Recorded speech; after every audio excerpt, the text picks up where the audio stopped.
Hello दोस्तों, स्वागत है आपका इस वीडियो में। और आज की इस वीडियो में हम the rise of nationalism in Europe वाले चैप्टर के कुछ क्वेश्चंस को देखेंगे जो आपके एग्जाम में देखने को मिल सकते हैं। तो इसमें कुछ एमसीक्यू क्वेश्चंस हैं, कुछ नहीं मतलब 10-12 के आसपास हैं, और कुछ मैच द फॉलोइंग है, और कुछ फिल इन द ब्लैंक्स भी हैं, और कुछ शॉर्ट वाले क्वेश्चंस भी हैं। तो वीडियो को आप पूरा देखिए ताकि ये चैप्टर्स में जो भी क्वेश्चन बनते हैं आपके एग्जाम के लिए वो पूरे के पूरे आपको समझ में आ जाए। तो चलिए स्टार्ट करते हैं। पहला क्वेश्चन आपका, who was the architect of the unification of Germany. तो जर्मनी के यूनिफिकेशन में अगर आर्किटेक्ट की बात करी जाती है तो वो कौन थे भाई? तो ऑटो वन बिस्मार्क थे। इन्हीं की वजह से क्या हुआ था कि जो जर्मनी है उसका एकीकरण हो पाया था, और उन्होंने एक तरीके से ये समझा कि जर्मनी के जो जो हिस्से दूसरे राज्यों के पास थे उनसे वॉर करी और फिर उन हिस्सों को अपने जर्मनी क्षेत्र में मिलाया था। तो ऑटो वन बिस्मार्क। अगला क्वेश्चन है, which treaty recognise Greece as an independent nation. तो कौन सी ट्रीटी थी जिसके जरिए ग्रीस को स्वतंत्र राष्ट्र के रूप में मान्यता दी गई थी? तो ट्रीटी ऑफ कॉन्स्टेंटिनोपल जो आपकी ट्रीटी थी उसके जरिए क्या हुआ था कि जो ग्रीस है आपका एक इंडिपेंडेंट स्टेट बन गया था। तीसरा क्वेश्चन ये है आपका कि which of the following did not play a role in unification of Italy. तो देखिए यहाँ पर जो तीन नाम आपको दिख रहे हैं, जोसेपे मज़ीनी, जोसेपे गैरिबाल्डी और काउंट कैमिलो दी कावरो, ये तीनों के तीनों ऐसे थे जिन्होंने इटाली के यूनिफिकेशन में काफ़ी सहायता करी थी। बस एक नाम इसमें गलत है, वो नाम है भाई लुई 16, क्योंकि जो लुई 16 थे वो कहाँ से थे भाई? फ्रांस से थे, और उनका कोई भी इसमें कोई भूमिका नहीं थी इटली को लेकर के। ठीक है, तो यहाँ पर जो ऑप्शन नंबर डी है वो इसका सही आंसर है कि Louis 16 did not play a role in unification of Italy. अगला क्वेश्चन आपका, the French revolution took place in which year. तो फ्रेंच रेवोल्यूशन आपका जो हुआ था वो कब हुआ था भाई? 1789 में। अगला क्वेश्चन है, what was the main objective of the Zollverein. तो जुल्वरीन आपका क्या था भाई? एक ग्रुप था जो कि कहां पर बना था? जर्मनी में ही बना था एक तरीके से। ठीक है, तो ये जो आपका ग्रुप था वो कैसा ग्रुप था? इकोनॉमिक यूनियन वाला था, क्योंकि इसने जो भी ट्रेड वे बैरियर्स वगैरह थे, जो टैक्सेस वगैरह थे, उनको एक तरीके से खत्म करने की बात करी थी, और कुछ सिक्के वगैरह चलाए थे, सिक्के नहीं करेंसी वगैरह। तो ये जो आपका था वो एक ऐसा यूनियन था जो इकोनॉमिक वे में काम करता था। ओके, चलिए अगला क्वेश्चन है, which event is called the sorrow of Vienna. तो सॉरो ऑफ वियना का मतलब होता है वियना का दुख। किस घटना को कहा जाता है? तो जो रेवोल्यूशन हुआ था 1848 में, इसी को कहा जाता है वियना का दुख, यानी कि सॉरो ऑफ वियना। ओके, अगला क्वेश्चन आपका, what did the term Volksgeist mean. तो वोल्केजिस्ट जो शब्द आप देख रहे हैं इसका अर्थ होता है स्पिरिट ऑफ द नेशन, यानी कि एक होता है ना राष्ट्र की आत्मा या फिर राष्ट्र के प्रति प्रेम, जिसे आप कह सकते हैं एक तरीके से। तो यहाँ पर जो ऑप्शन नंबर बी है स्पिरिट ऑफ द नेशन, इस वर्ड का जो मतलब वर्ड है वोल्केजिस्ट, इसकी ये मीनिंग है। चलिए अगला क्वेश्चन देखते हैं। अगला क्वेश्चन आपका, the allegory of France was represented by which female figure. तो बहुत सारी एलिगोरी देखने को मिली थी आपको उस वाले चैप्टर में, rise of nationalism in Europe में।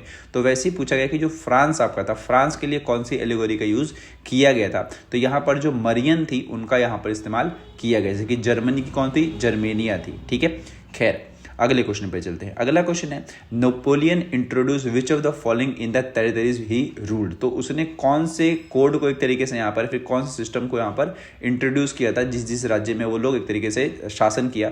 तो नेपोलियनिक कोड आया था आपका 1804 में, जिसको सिविल कोड भी कहा जाता है। तो ऑप्शन नंबर सी इसका सही आंसर है। अगला क्वेश्चन आपका, which country become a symbol of liberal nationalism in 19th century. तो 19वीं सदी में कौन सा देश ऐसा था जिसने एक तरीके से उदार राष्ट्रवाद का एक तरीके से प्रतीक बना, यानी कि एक तरीके से ये समझिए कि उसने एक तरीके से लिबरलिज्म को अपनाया था। तो वो था आपका भाई फ्रांस। ओके, तो ये हो गए हमारे कुछ एमसीक्यू क्वेश्चन। अब हम बात करेंगे भाई मैच द फॉलोइंग की। तो मैच द फॉलोइंग भी देख लेते हैं। तो पहला जो इसमें आप वर्ड देख रहे हैं ऑटो वन बिस्मार्क, इसका आंसर बिल्कुल सामने ही है इसका, वो है जर्मनी का यूनिफिकेशन, जो कि मैंने भी पहले भी बताया था कि ऑटो वन बिस्मार्क वही थे जिन्होंने एक तरीके से जर्मनी के यूनिफिकेशन में काफ़ी ज़्यादा सहायता करी थी और आसपास के देशों से युद्ध लड़ा और उन क्षेत्रों को जीता जो कभी जर्मन राज्य का हिस्सा थे, और फिर उनको मिला करके उन्होंने जर्मनी बनाया। जोसेपे मज़ीनी जो थे, इन्होंने यंग इटाली मूवमेंट चलाया था, और जो भी यंग बॉयज़ थे बेसिकली, फिर मेंस थे, उन सभी को अपने साथ लेकर के आए, उनका एक ग्रुप बनाया, और ताकि जो इटाली का जो एक तरीके से मान लिए यूनिफिकेशन है उसको कंप्लीट किया जा सके। मरियन मैंने भी थोड़ी देर पहले ही आपको बताया था कि ये जो आपका है वो एलिगोरी ऑफ फ्रांस है, एक तरीके की फीमेल फिगर बेसिकली। और नेपोलियन बोनापार्ट कौन थे भाई? तो ये वही थे जिन्होंने सिविल कोड लाया था 1804 में, और इसको नेपोलियनिक कोड भी कहा जाता है, जिसमें बहुत सारे एक तरीके से जो भी नियम वगैरह थे वो आए थे। काउंट कैमिलो दी कावरो जो थे आपके, वो कौन थे भाई? प्राइम मिनिस्टर थे किसके? पिडमोंट सर्डानिया के। तो यहाँ पर ये भी आपका हो गया। ठीक है, तो ये हो गया आपके मैच द फॉलोइंग इस चैप्टर के। चलिए अब हम बात करेंगे भाई अगले क्वेश्चंस की। यानी कि अब हम देखेंगे भाई फिल इन द ब्लैंक्स। तो पहला क्वेश्चन आपका, the civil code of 1804 is also known as the. तो जो सिविल कोड है इसको मैंने अभी थोड़ी देर पहले ही बताया कि इसको हम किस नाम से जानते हैं, नेपोलियनिक कोड के नाम से जानते हैं। तो सिविल कोड का एक और नाम कौन सा है, नेपोलियनिक कोड। दूसरा क्वेश्चन है, the famous painting liberty leading the people. ये जो पेंटिंग है आपके बुक में भी देखने को मिल जाएगी। तो ये जो पेंटिंग है किसने पेंट करी थी, तो इसका जो नाम है डेलाक्रॉ नाम है एक तरीके से, मतलब उस व्यक्ति ने इस पेंटिंग को एक तरीके से पेंट किया था, ठीक है, या फिर बनाया था। अगला क्वेश्चन है, Giuseppe Garibaldi lead the expedition of the dash in Italy. तो उन्होंने एक तरीके से रेड शर्ट, बेसिकली उनका एक मार्च आप समझ लीजिए, उसका इन्होंने नेतृत्व किया था, जो कि एक तरीके से जो भी वो जो यंग बॉयज़ थे या फिर जो सोसाइटी थी जिसके जरिए इटाली का यूनिफिकेशन हो पाए, वो इनका अपना एक ग्रुप था। अगला क्वेश्चन है, dash is a sense of common identity and shared history. तो जब भी कॉमन आइडेंटिटी और शेयर हिस्ट्री की बात होती है तो उसका एक ही अर्थ निकलता है भाई, नेशनलिज्म। ओके, चलिए अगला क्वेश्चन है, the dash was held in 1848। तो 1848 में फ्रैंकफर्ट पार्लियामेंट जो आपका है उसका आयोजन हुआ था, ठीक है। तो ये हो गया हमारे फिल इन द ब्लैंक्स इसी चैप्टर के। अब चलिए कुछ क्वेश्चंस को देख लेते हैं जो शॉर्ट क्वेश्चन एक तरीके से। पहला क्वेश्चन है आपका, who was Giuseppe Mazzini, why is he considered an important figure in Italian nationalism.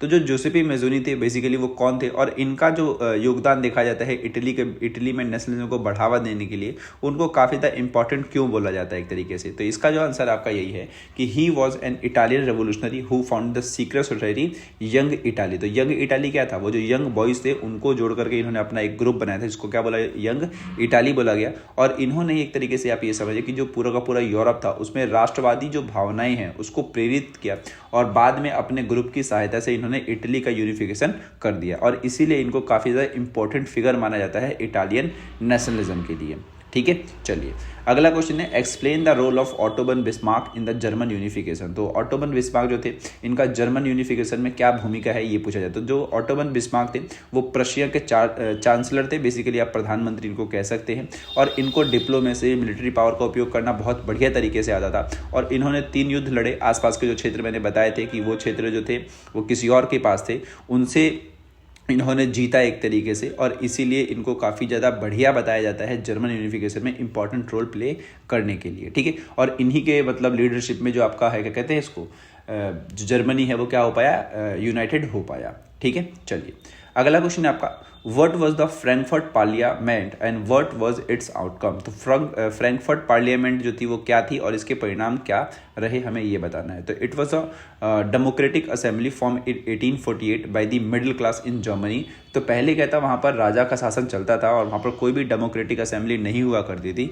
लेकिन जो फ्रैंकफर्ट पार्लियामेंट है आपका वो जर्मनी में एक तरीके से बनी, और ये एक तरीके से डेमोक्रेटिक असेंबली थी, यानी कि एक तरीके से आप समझिए लोकतांत्रिक असेंबली थी, जिसका एक ही काम था भाई कि ये जो देश है हमारा उसको हम संविधान के जरिए चलाएंगे, ना कि किसी राजा के जरिए चलाएंगे, ठीक है। तो यही इसका मेन काम था, लेकिन बाद में उतना ज़्यादा सपोर्ट वगैरह इसको नहीं मिलता है, फिर ये भी एक तरीके से उतना सही से नहीं चल पाती है, ठीक है। तो यही था आपका फ्रैंकफर्ट पार्लियामेंट। चलिए अगला क्वेश्चन देखते हैं, describe any 2 contribution of Napoleon in spreading nationalism. तो नेपोलियन ने राष्ट्रवाद को फैलाने के लिए क्या क्या किया, हमें कोई भी 2 ऑप्शन बताने हैं। तो सबसे पहले तो वो भाई यूनिफॉर्म लॉज लेकर के आए, सबके लिए बराबर नियम वगैरह कानून, जिसको हमने सिविल कोड भी कहा था 1804 में। और इसके अलावा उसने फ्यूडलिज्म को हटा दिया था, जो भी ट्रांसपोर्ट एंड कम्युनिकेशन का सिस्टम था उसको काफ़ी ज़्यादा इम्प्रूव कर दिया, और एक तरीके से पूरे के पूरे फ्रांस में या फिर जिन भी क्षेत्र को उसने जीता वहाँ पर इक्वेलिटी वगैरह ला दी थी, ठीक है। और इसकी वजह से क्या हुआ कि भाई जो नेशनलिज्म की जो भावना है वो लोगों में आ गई थी, ठीक है। तो इसने 2 ये महत्वपूर्ण अपने योगदान दिए। अगला क्वेश्चन देखते हैं, what was Zollverein and how did it help in unifying Germany. तो जो जुल्वरीन था अभी थोड़ी देर मैंने पहले ही बताया कि इसने क्या किया था भाई कि अपना एक संगठन एक तरीके से बनाया था जिसको इकोनॉमिक यूनियन मैंने कहा था, और जो भी ट्रेड बैरियर्स थे जर्मन स्टेट्स के बीच में उनको एक तरीके से ख़त्म किया, और एक तरीके से इकोनॉमिक यूनिटी लाने के लिए इसने काम किया था, ठीक है। और इस तरीके से जुल्वरीन ने एक तरीके से जो जर्मनी में है अपनी सत्ता एक तरीके से बनाई, और जर्मनी में काफ़ी बढ़िया काम किया। तो यही थे हमारे कुछ क्वेश्चंस जो कि मैंने बनाए थे। अगर आपको ये क्वेश्चन ठीक लगते हैं तो आप वीडियो के साथ जुड़ सकते हैं, यानी कि मेरे चैनल को सब्सक्राइब कर सकते हैं। और मिलता हूँ मैं आपसे अब नेक्स्ट वीडियो में, जिसमें मैं कोई अगला चैप्टर के क्वेश्चन करूँगा। बाकी अगर आपको लगता है कि इस चैप्टर पर वीडियो बनानी चाहिए जिसके इंपॉर्टेंट क्वेश्चन आपको चाहिए तो आप मुझे कॉमेंट में लिख सकते हैं। बाकी मैं मिलता हूँ अगली वीडियो में, तब तक के लिए गुड बाय, सी यू, टाटा। ओके, चलिए।